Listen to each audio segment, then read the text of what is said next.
আপনি হয়তো বুঝবেনই না সুজি এবং খেজুর গুড় দিয়ে এত সুন্দর একটি রেসিপি তৈরি করা হয়। এই রেসিপিটি দেখার পরেই বুঝবেন যে কত সুন্দর একটি রেসিপি তৈরি করা হয় খেজুর গুড় এবং সুজি রেসিপি। চলুন বন্ধুরা, আজকের রেসিপিটি আমরা দেখে নিই।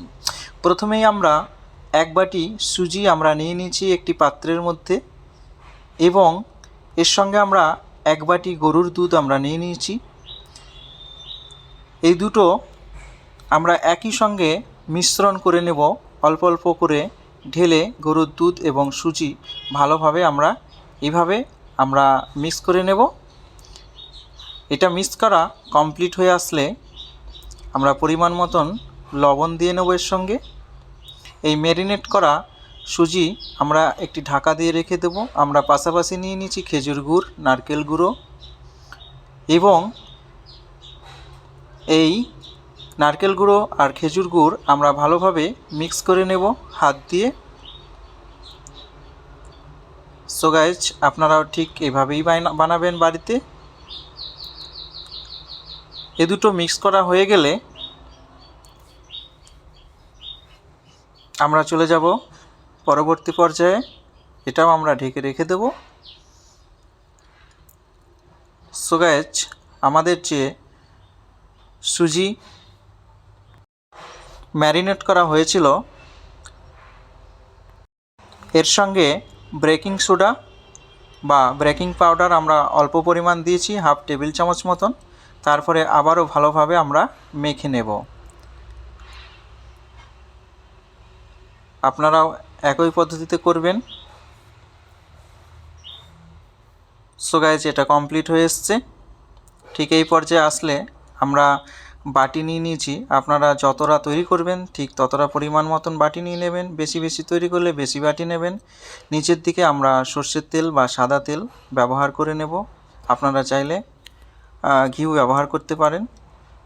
সো গাইস, তারপরে আমাদের যে ম্যারিনেট করা সুজি ছিল আমরা পাত্রের মধ্যে অল্প অল্প পরিমাণ ঢেলে নেব, ঠিক হাফ হাফ করে ঢালার পরে আমরা যে নারকেল গুঁড়ো এবং খেজুর গুড়ের যে মিশ্রণ তৈরি করেছি সেই মিশ্রণ আমরা ঠিক এইভাবে চামচের সাহায্যে অল্প অল্প পরিমাণ আমরা দিয়ে নেব। সো গাইস, আমাদের খেজুর গুড়ের এই মিশ্রণ দেওয়া কমপ্লিট হয়ে আসলে এরপর আমরা বাকি যে ম্যারিনেট করা সুজি ছিল সেটা আমরা ওপর থেকে আমরা ওপর বরাবর দিয়ে নেব। এবং ফ্লেভারের জন্য আমরা কিশমিশ ব্যবহার করেছি। আপনারা চাইলে কাজু, কিশমিশ, পাস্তাও ব্যবহার করতে পারেন। ঠিক এইভাবে উপর থেকে আলতো করে বসিয়ে দেবেন। সো গাইস, আমাদের এটা কমপ্লিট হয়ে এসছে। এবং আমার চ্যানেলে নতুন হয়ে থাকলে অবশ্যই চ্যানেলটি সাবস্ক্রাইব করে পাশে থাকুন।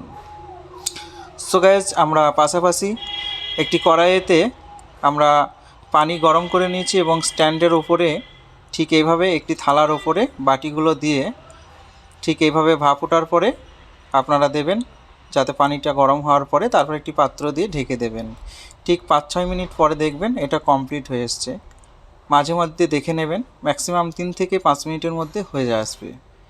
সো গাইজ, আমাদের এটা কমপ্লিট হয়ে এসছে। এবার আমরা এটা নামিয়ে নেব। সো গাইজ, দেখতে পাচ্ছেন কত সুন্দর হয়ে এসছে। আপনারাও ঠিক একই পদ্ধতিতে বাড়িতে তৈরি করুন। এটা খেতে অতুলনীয়। আপনার বাচ্চা এবং আপনার পরিবারের জন্যে খুব একটি ভালো রেসিপি। এই শীতের মরশুমে আপনারা বাড়িতে বানান এবং বাড়ির প্রত্যেকটি মানুষকে দেন, সবাই আপনার প্রশংসা করবে। সো গাইজ, আবার একটি নতুন ভিডিও নিয়ে দেখা হবে। ততক্ষণের জন্যে সুস্থ থাকুন, ভালো থাকুন। সবাইকে ধন্যবাদ। অবশ্যই চ্যানেলটি সাবস্ক্রাইব করে পাশে থাকবেন এবং কমেন্টের মাধ্যমে জানাতে ভুলবেন না কেমন হয়েছে আমার এই রেসিপিটি। সো গাইজ, দেখতে পাচ্ছেন কত সুন্দর হয়ে এসছে।